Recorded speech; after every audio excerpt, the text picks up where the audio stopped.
श्री कृष्णा कहते हैं कि आत्मा अजर है, अमर है। इसे ना तो आग जला सकती है, ना ही पानी भिगो सकता है, ना ही हवा इसे सुखा सकती है, ना ही कोई शस्त्र इसे काट सकता है। ये आत्मा अविनाशी है। क्रोध से मस्तिष्क कमजोर हो जाता है और याददाश्त पर पर्दा पड़ जाता है। इस तरह मनुष्य की बुद्धि का नाश हो जाता है और बुद्धि का नाश होने से समय उस मनुष्य का भी नाश हो जाता है।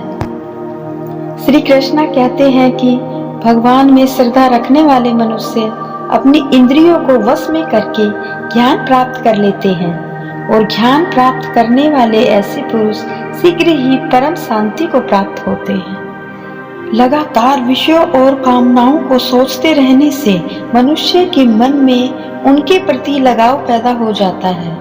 ये लगाव ही इच्छा को जन्म देता है और इच्छा क्रोध को जन्म देती है।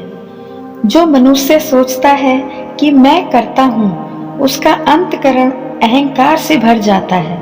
ऐसे मनुष्य अज्ञानी होते हैं। श्री कृष्णा कहते हैं कि हे अर्जुन, कर्म करना तुम्हारा अधिकार है, परंतु फल की इच्छा करना तुम्हारा अधिकार नहीं है। कर्म करो और फल की इच्छा मत करो, क्योंकि फल देना मेरा काम है। एक समझदार व्यक्ति वही है जो दूसरों को देखकर उनकी विशेषताओं से कुछ सीखता है, उनसे तुलना और ईर्ष्या नहीं करता। यदि क्रोध पर जीत पानी है तो मौन ही सबसे बड़ा शस्त्र है।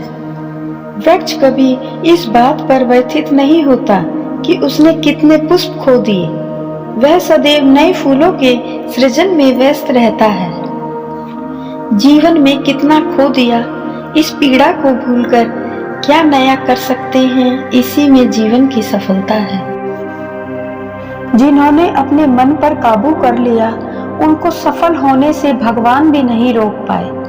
कोई भी इंसान अपने आप से नहीं बदलता। जिंदगी में कुछ ऐसे हादसे हो जाते हैं जो इंसान को बदलने पर मजबूर कर देते हैं। कभी पीठ पीछे आपकी बात चले तो घबराना मत, क्योंकि बात उन्हीं की होती है जिनमें कोई बात होती है। तुम कौन हो, इससे किसी को फर्क नहीं पड़ता, परंतु तुम्हारे अंदर क्या गुण है, इससे बहुत फर्क पड़ता है। कुछ यादें जीने नहीं देती और कुछ जिम्मेदारियां मरने नहीं देती। कभी कभी कुछ अच्छा पाने के लिए सबसे बुरे वक्त से भी गुजरना पड़ता है। लोग आपकी कद्र तभी करेंगे जब आप उन्हें उन्हीं की तरह अनदेखा करना सीख जाओगे। कभी भी जीवन में समय एक सा नहीं रहता, वक्त के साथ बदलता रहता है।